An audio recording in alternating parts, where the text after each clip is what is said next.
Romains 5, 1 à 11. Étant donc justifiés par la foi, Romains 5, versets 1 à 11, nous avons la paix avec Dieu par notre Seigneur Jésus-Christ, à qui nous devons d'avoir eu par la foi accès à cette grâce dans laquelle nous demeurons fermes et nous nous glorifions dans l'espérance de la gloire de Dieu. Bien plus, nous nous glorifions même des afflictions, sachant que l'affliction produit la persévérance, la victoire dans l'épreuve, et cette victoire, l'espérance. Or, l'espérance ne trompe point, parce que l'amour de Dieu est répandu dans nos cœurs par le Saint-Esprit qui nous a été donné. Verset 6. Car lorsque nous étions encore sans force, Christ, au temps marqué, est mort pour des impies. À peine mourrait-on pour un juste. Quelqu'un peut-être mourrait pour un homme de bien. Mais Dieu prouve son amour envers nous, en ce que lorsque nous étions encore des pécheurs, Christ est mort pour nous. À plus forte raison donc, maintenant que nous sommes justifiés par son sang, serons-nous sauvés par lui de la colère. Car si lorsque nous étions ennemis, nous avons été réconciliés avec Dieu par la mort de son Fils, serons-nous sauvés par sa vie. Et non seulement cela, mais encore nous nous glorifions en Dieu par notre Seigneur Jésus-Christ, par qui maintenant nous avons obtenu la réconciliation. Alors Paul, c'est un passage qui est riche. La semaine passée, on a pris de ce même passage, mais on l'a un petit peu observé ou on a réfléchi sur ce passage-là à travers l'angle de la paix qu'on a avec Dieu. On avait vu que cette paix-là, elle est intellectuelle, on comprend les faits, elle est émotionnelle, Dieu nous rassure, puis elle est aussi spirituelle dans notre service, en particulier dans notre vie chrétienne à travers les épreuves. Maintenant, aujourd'hui, j'aimerais qu'on regarde le même passage, mais à travers la lentille de l'amour de Dieu, avec encore 3 aspects, les mêmes aspects, l'aspect intellectuel, émotionnel et spirituel de l'amour de Dieu, selon ce que ce passage-là nous explique. Alors, verset 5, Paul nous dit « Or, l'espérance ne trompe point, parce que l'amour de Dieu est répandu dans nos cœurs par le Saint-Esprit qui nous a été donné. Car lorsque nous étions encore sans force, Christ, au temps marqué, est mort pour des impies. À peine mourrait-on, verset 7, pour un juste. Quelqu'un peut-être mourrait pour un homme de bien, mais Dieu prouve son amour envers nous, en ce que lorsque nous étions encore des pécheurs, Christ est mort pour nous. » Ici, l'apôtre Paul nous donne comme l'élément de la théologie que j'appelle rationnelle, donc de comprendre l'amour de façon théologique, intellectuelle, ce qui nous donne de l'assurance. Quel grand Dieu! Quand je dis ce passage-là, c'est un des passages qui est le plus cité quand on veut parler de l'amour de Dieu. Des fois, les gens disent, si Dieu était amour, il n'y aurait pas toute cette souffrance dans le monde, puis ainsi de suite. On va citer souvent Jean 3,16, mais si on veut développer un peu, c'est probablement le deuxième passage qu'on va présenter à la personne. Dieu s'est toujours présenté envers l'être humain après la chute comme un sauveur. Et j'aimerais vous inviter à aller dans Exode chapitre 20, lorsque Dieu donne les 10 commandements à Israël. Exode chapitre 20.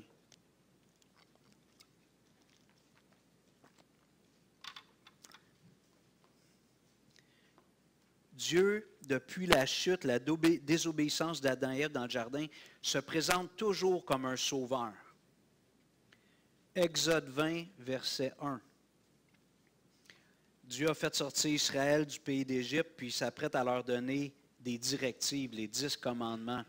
Mais voici comment Dieu se présente à Israël. Alors Dieu prononça toutes ces paroles en disant « Je suis l'Éternel ton Dieu », verset 2, Exode 22, « Je suis l'Éternel ton Dieu qui t'ai fait sortir du pays d'Égypte, de la maison de servitude. » Et là, Dieu va leur donner des commandements, mais il leur rappelle « Je t'ai sauvé.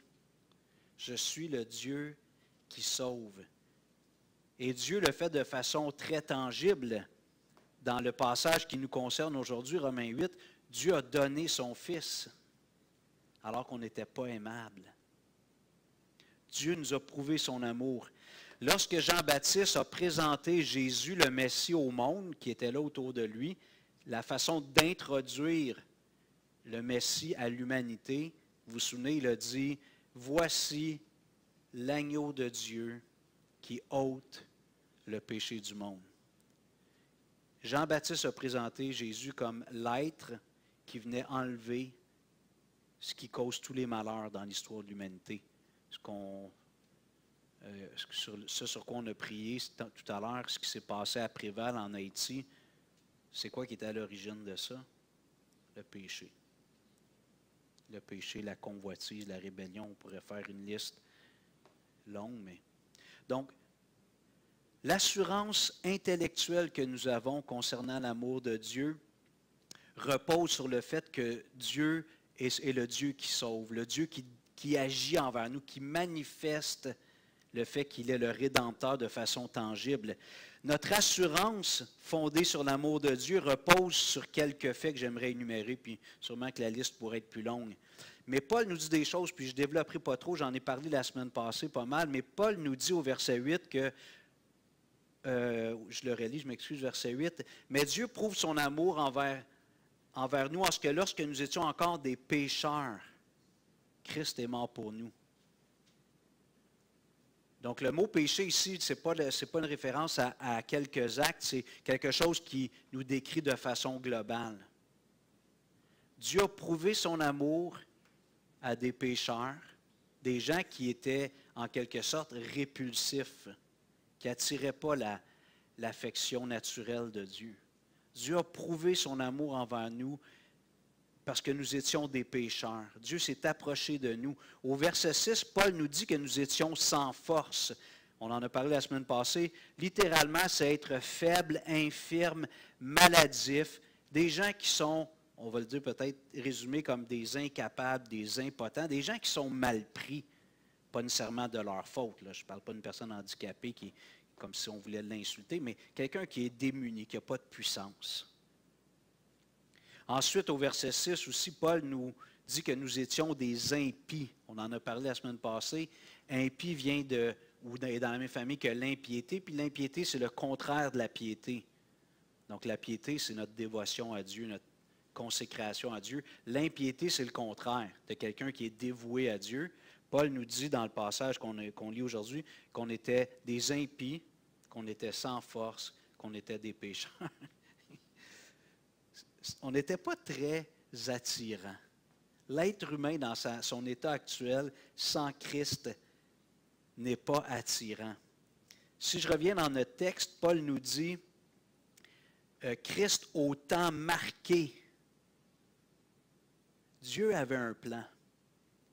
Et je me souviens, quand j'annonçais l'Évangile au début de ma vie chrétienne, j'avais tendance des fois à dire que Dieu n'a pas été mal pris, mais l'être humain a fait des mauvais choix, Adam et Ève, puis il a comme trouvé un chemin de rédemption. Mais au fur et à mesure que j'ai étudié la Bible, puis je comprenais un peu plus le plan global de Dieu, de Genèse à Apocalypse, Dieu n'a pas eu besoin d'un plan B. Vous comprenez quand on dit un plan B? C'est comme s'il y avait un plan A, puis il y a quelque chose qui est venu entraver ce plan-là, puis Dieu a trouvé un deuxième plan pour pallier.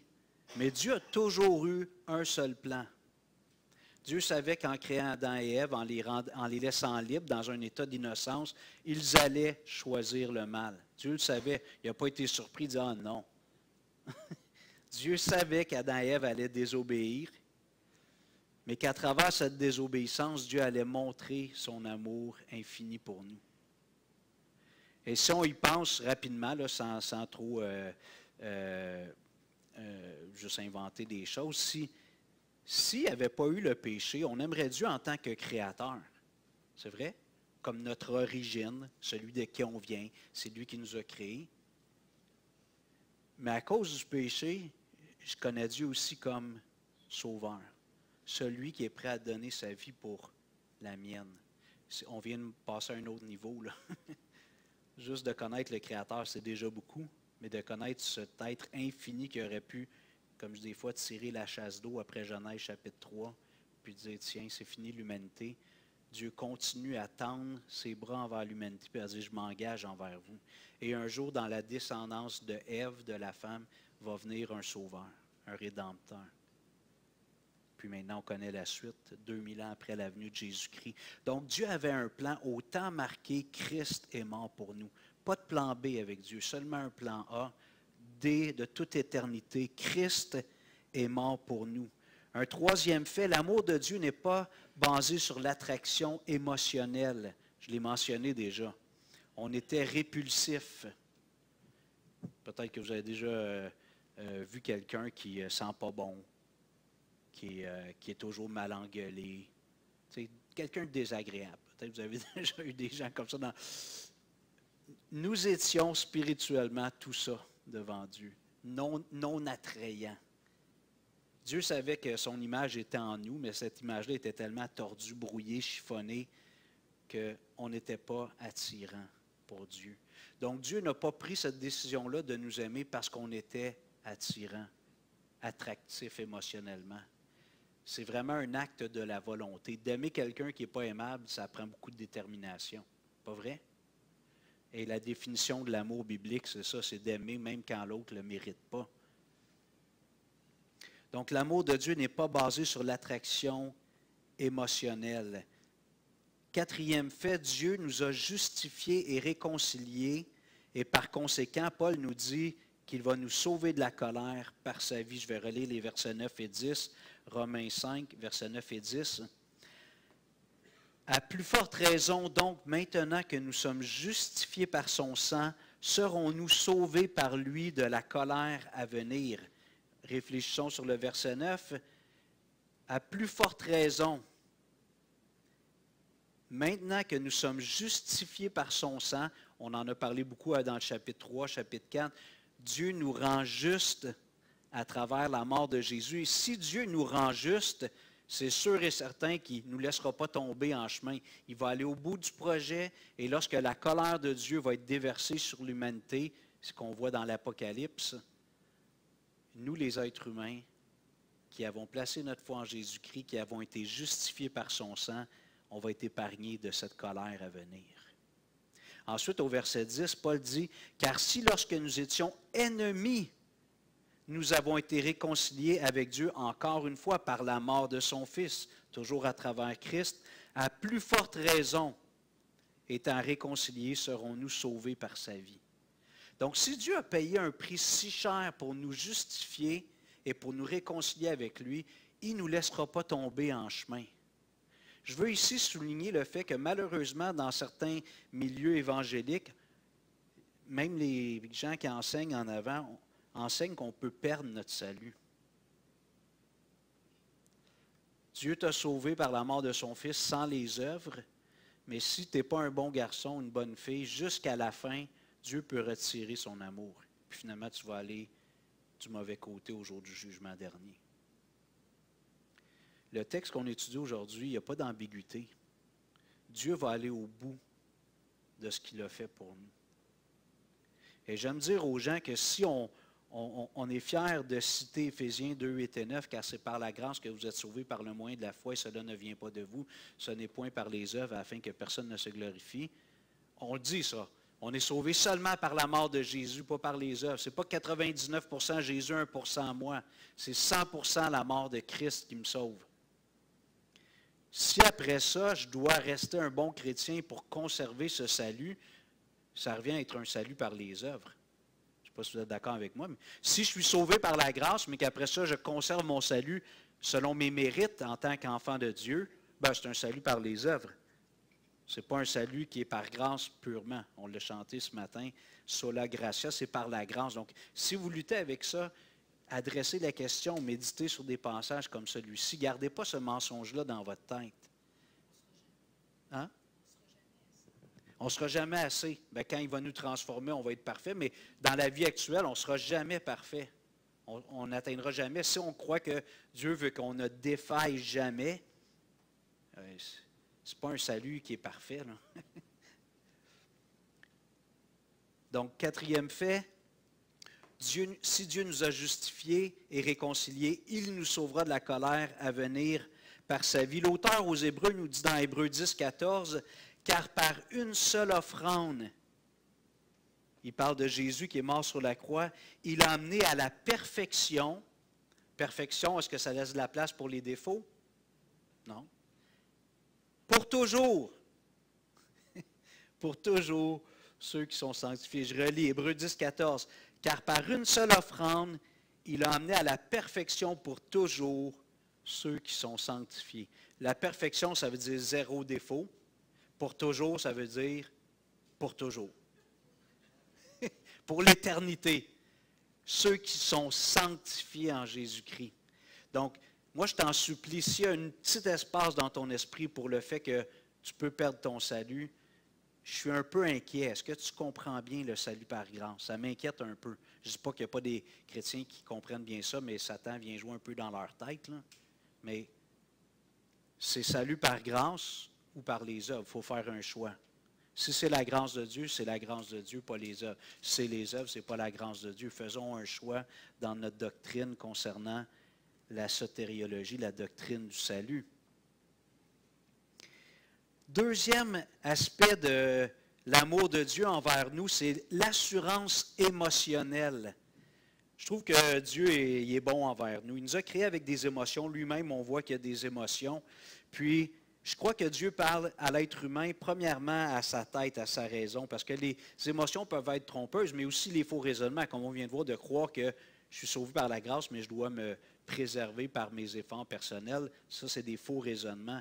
Mais les émotions peuvent être trompeuses, autant dans des aspects positifs que négatifs, mais quand même, Dieu sait qu'on est des êtres émotifs, puis il vient nous rassurer. Relisons le verset 5 de Romains 5, s'il vous plaît. Romains 5, verset 5. Or, l'espérance ne trompe point parce que l'amour de Dieu est répandu dans nos cœurs par le Saint-Esprit. Moi, j'aime ce passage-là, puis je me souviens au début, quand j'étais chrétien, je comprenais toujours ce verset-là comme si c'était mon amour pour Dieu. L'amour de Dieu est répandu dans mon cœur. Donc, parce que Dieu a mis cet amour-là, je l'aime. Mais je semble comprendre à la lumière du contexte que c'est plutôt de ressentir émotionnellement l'amour que Dieu a pour moi. Dieu m'a saturé de son amour. Ce n'est pas mon amour pour lui. C'est Dieu qui me dit, Hugo, regarde combien je t'aime. Tout le texte nous parle de ça. À quel point Dieu m'aime quand j'étais un pécheur, un impie sans force. Christ est mort pour moi. Si Dieu m'a justifié, il va me sauver. Si Dieu m'a réconcilié, il va me sauver. Alors, Paul ici touche à l'élément un peu émotionnel ou affectif. L'assurance du salut, l'assurance de l'amour de Dieu est aussi émotionnelle. Je me sais aimé. Et ça, c'est rassurant. Moi, je me souviens des premières années, je l'ai déjà partagé. Si des fois, je luttais avec l'assurance du salut, en tout cas, moi, je me questionnais, je suis vraiment un chrétien, je trouvais que je n'étais pas un bon chrétien. Puis je me questionnais. Satan venait jouer dans ma tête, ma chair, je ne sais pas, mais là, je doutais. Puis à un moment donné, j'ai commencé à méditer sur des passages comme ça, puis j'ai dit, il faut que la vérité me rende libre du mensonge. Et le mensonge, c'était de croire que si je n'étais pas un bon chrétien, Dieu ne m'aimait peut-être pas tant que ça, quand j'étais un pas bon chrétien. Comprenez? Mais là, des passages comme ça, puis en contemplant, puis en méditant sur ce beau passage, Romains 5, 1 à 11, c'est merveilleux. J'étais dégoûtant spirituellement aux yeux de Dieu. J'étais répulsif, comme quelqu'un qui ne sent pas bon, qui est toujours pas fin. Tu n'as pas le goût d'être avec cette personne-là. C'est comme ça que j'étais, et pire, face à Dieu. Et pourtant, Dieu a dit, je t'aime tellement, Hugo. Je vais donner mon fils pour toi. Et quand je médite sur ça, des fois, je deviens émotif, j'en pleure. Je dis, wow, quel amour. Quel amour. Car Dieu a tant aimé le monde. Et là, comme on dit toujours, tu peux mettre ton prénom. Car Dieu a tant aimé Hugo, qu'il a donné son Fils unique, Jésus, mort sur la croix, afin que si Hugo croit en Jésus, il ne périra point, mais il a la vie éternelle. J'aimerais qu'on aille lire une parabole de Jésus, Luc 15, s'il vous plaît, qui exprime bien l'amour de Dieu envers nous. Luc chapitre 15, versets 17 et suivants. Je vous propose d'en faire votre lecture dominicale, le chapitre au complet, mais là, on va lire seulement un extrait. après le dodo Baptiste ou avant, Richard? Richard? Avant ou après ta sieste, Baptiste? Je vous suggère de lire Luc 15 en vous réveillant ou avant de vous endormir. Luc 15, 17. Vous vous souvenez de l'histoire, je ne la relis pas toute, vous la lirez. Mais voici le dénouement de cette histoire. Un fils qui a demandé à son père son héritage, qui est allé dépenser ça avec les prostituées, la drogue, l'alcool. Il a vécu une vie de débauche. Il a flobé un demi-million, 1 million, je ne sais pas. Tout son héritage, il a dit à son père, premièrement, ça ne se faisait pas. Donne-moi ma part d'héritage. Je souhaiterais que tu meures. Je veux ma part d'héritage. Puis le père est un peu mitaine, je trouve. Et il donne. Il va tout dépenser dans des débauche. Il est réduit à manger de la nourriture de cochon dans les packages de cochons. Verset 17. Étant rentré en lui-même, ce jeune homme insensé dit, combien d'ouvriers chez mon père ont du pain en abondance, et moi ici je meurs de faim. Je me lèverai, j'irai voir mon père et je lui dirai, mon père, j'ai péché contre le ciel ou contre Dieu et contre toi. Je ne suis plus digne d'être appelé ton fils. Traite-moi comme l'un de tes ouvriers. Et il se leva et alla vers son père, comme il était encore loin. Son père le vit et fut ému de compassion. Il courut se jeter à son cou et l'embrassa. Le fils lui dit, mon père, j'ai péché contre le ciel et contre toi. Je ne suis plus digne d'être appelé ton fils. Mais le père dit à ses serviteurs, apportez vite la plus belle robe et revêtez-le. Mettez-lui un anneau au doigt et des souliers aux pieds. Emmenez-le veau gras, tuez-le, mangeons et réjouissons-nous. Car mon fils que voici était mort et il est revenu à la vie. Il était perdu et il est retrouvé. Et il commença à se réjouir. Quelle histoire! C'est juste des images terrestres que Jésus raconte pour aider à comprendre des réalités spirituelles. Il veut exprimer le cœur de Dieu le Père envers un pécheur repentant. On est tous le fils prodigue dans cette histoire-là. Tous les êtres humains, nous sommes, on l'a vu, impies, sans force, pécheurs. Dans le chapitre 3, ça a cogné dur, je sais, mais on l'a vu, on est tous dans le même bateau. Et à un moment donné, on rentre en nous-mêmes. Quelqu'un nous partage l'Évangile, soit qu'on l'a appris quand on était jeune, soit qu'on l'a lu, un traité, la Bible, une prédication en ligne sur YouTube, à la radio, à la télé, peu importe. Puis là, on dit, wow, j'ai péché contre Dieu. Je vais retourner le voir, puis j'espère qu'il va m'accepter d'être juste un domestique à la porte pour accueillir les gens. Si seulement il me laisse, au moins je vais pouvoir manger de façon raisonnable, pas la bouffe de cochon. Mais le Père représente Dieu et nous représentons chacun d'entre nous le Fils prodigue. Puis le Fils, il prend une bonne décision. Il dit, j'ai été un imbécile fini. Je ne mérite même plus d'être appelé son fils, mais je sais que je vais être mieux traité là-bas qu'à manger la bouffe de cochon. Fait que je vais aller demander pitié, qu'il ait pitié de moi puis qu'il me permette de devenir un de ses nombreux employés. Et quelle est la réaction du Père? Je le relis. Ça, c'est Dieu quand un pécheur vient à lui. Et il se leva et alla vers son père, verset 20. Comme il était encore loin, son père le vit, sortit sa carabine, tira un coup de feu, puis lui dit, va-t'en, le traître. Non? Il le vit au loin, puis qu'est-ce qu'il fait? Il commence à être vieux, il avait du rhumatisme. Il court. Il relève sa robe, là, un petit peu.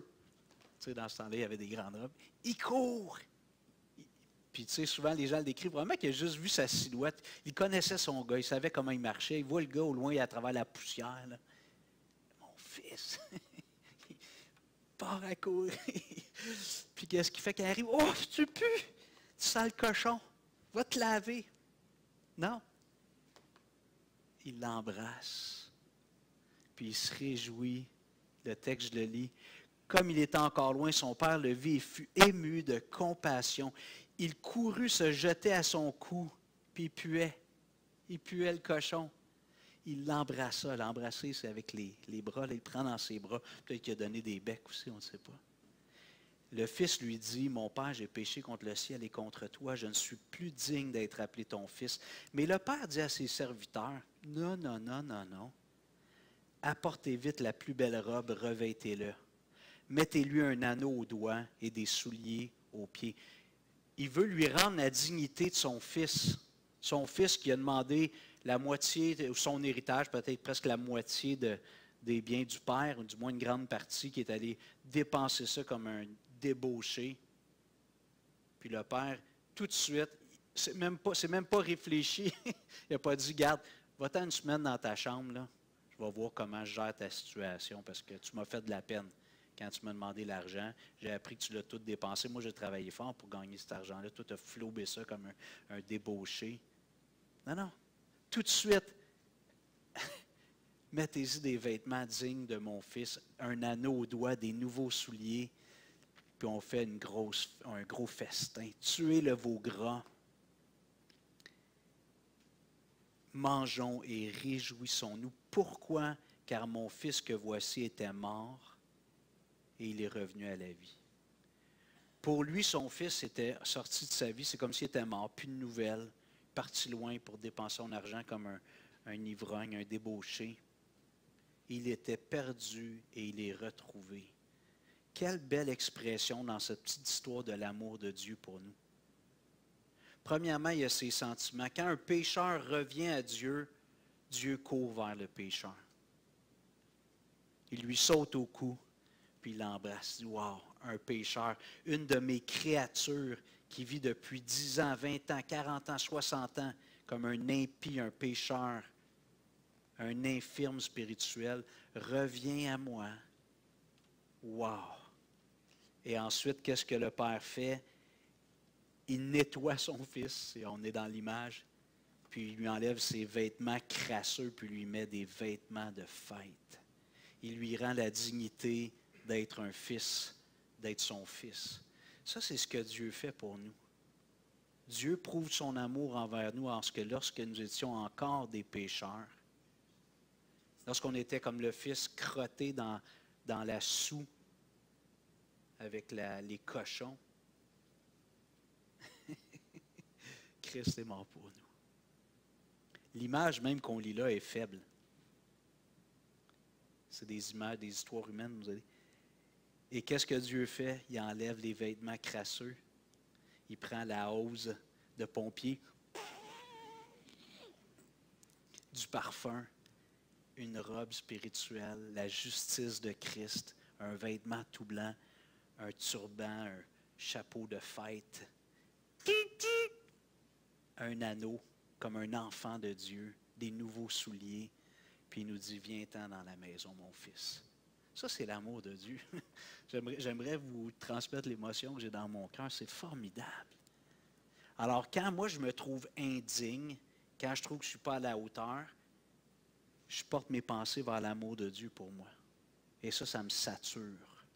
Je dis, OK, Dieu, je trouve que, oui, j'ai péché, je n'ai pas été patient avec ma femme, j'ai été impulsif, j'ai eu des mauvaises pensées, j'ai dit des mauvaises paroles, puis je me sens sale devant toi. Je repense à l'amour de Dieu pour moi. Puis je dis, Dieu m'aime vraiment. Oui, je demande pardon, comme le Fils a fait. Hein? Tu sais, j'ai péché contre le ciel et contre toi. Ça, c'est l'amour de Dieu. Donc, l'amour de Dieu, cette assurance-là qu'on a, elle est émotionnelle. Et la troisième chose, OK, juste avant, je m'excuse, il dit que cet amour-là est répandu dans nos cœurs. L'image qui est employée ici, c'est un torrent. C'est comme une saturation de l'amour de Dieu. Ce n'est pas au compte-gouttes. Dieu n'est pas cheap. Dieu, on n'est pas comme des gens à terre qui ont faim puis ils envoient les miettes qui sont sur son apron. Tu sais, ils mangent les miettes. Non, non. Dieu dit, lève-toi, assis-toi, puis servez-le. Tant qu'il a faim, tant qu'il a soif, nourrissez-le. Saturez-le de mes mets succulents. Ça, c'est Dieu. Il te décapsule. Il te remplit de son amour, ça sort, l'amour de Dieu sort de tes pores de peau. Ça, c'est l'amour de Dieu. Quand Paul dit, je prie dans Éphésiens 4, Éphésiens 3, que vous compreniez avec tous les saints quelle est la longueur, la largeur, la hauteur, la profondeur de l'amour de Dieu, et que vous soyez par le fait même remplis jusqu'à toute la plénitude de Dieu. C'est ça que Paul veut. Il dit, vous les chrétiens, là, les chrétiens d'Éphèse et tous les saints, contemplez l'amour de Dieu. Laissez-vous émerveiller constamment par l'amour de Dieu. Vous allez être remplis de l'amour de Dieu. Qu'est-ce qui va sortir de vous? Qu'est-ce qui va vous combler? C'est l'amour de Dieu. Et ça, c'est le Paul qui écrit ça quand il est dans des conditions exécrables comme prisonnier, dans des conditions minables. Ce n'est pas nos prisonniers canadiens de 2025. C'était des cachots humides, enchaînés avec de la vermine. Il n'y avait probablement pas d'égout. Je ne sais pas s'il y avait un petit trou ou quelque chose, mais tu faisais tout dans ta cellule, puis ça restait peut-être en partie là. Vous comprenez? Et cet homme-là dit, hey, les chrétiens contemplaient l'amour de Dieu. Troisième point, je termine avec ça rapidement. L'assurance spirituelle. Et je reviens encore au verset 5. Or, l'espérance ne trompe point parce que l'amour de Dieu est répandu dans nos cœurs par le Saint-Esprit qui nous a été donné. Et ça, c'est l'œuvre du Saint-Esprit. Vous savez qu'on a le choix d'obéir ou d'écouter l'Esprit ou la chair. Paul nous le dit, hein? Il dit, marchez selon l'Esprit et vous n'accomplirez pas. Ça, c'est notre combat actuellement, les chrétiens. Le personnel, c'est d'écouter l'Esprit et non la chair. Dans nos pensées, dans nos actions, dans nos paroles. Mais le Saint-Esprit, lui, il rend témoignage. On va aller dans Romains 8. Je pense que vous connaissez le passage. On va y revenir dans quelques mois. Romains 8, verset 15.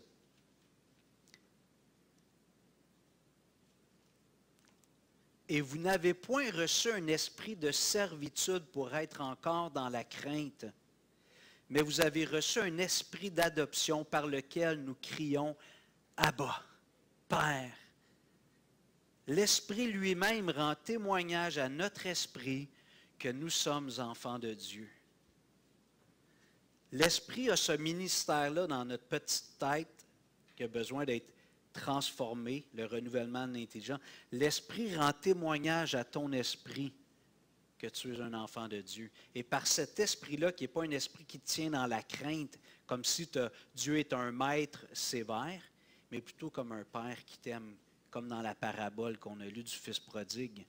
Et le Saint-Esprit, un de ses ministères, c'est de me le dire, Hugo, tu es un enfant de Dieu. Quand tu fais patate, là, puis que tu ne fais pas les choses comme tu sais que tu aurais dû faire en tant que chrétien, Dieu t'aime quand même. Son amour envers toi n'est pas conditionnel. Donc ça, c'est le témoignage spirituel du Saint-Esprit. Je vais arrêter ici. Donc je récapitule. L'amour de Dieu, on la comprend de façon intellectuelle, par la preuve de l'amour de Dieu envers nous, l'Évangile, les faits de l'Évangile. Ça, je le comprends, c'est rationnel. J'étais pécheur, détestable, mais Dieu a donné son Fils pour moi.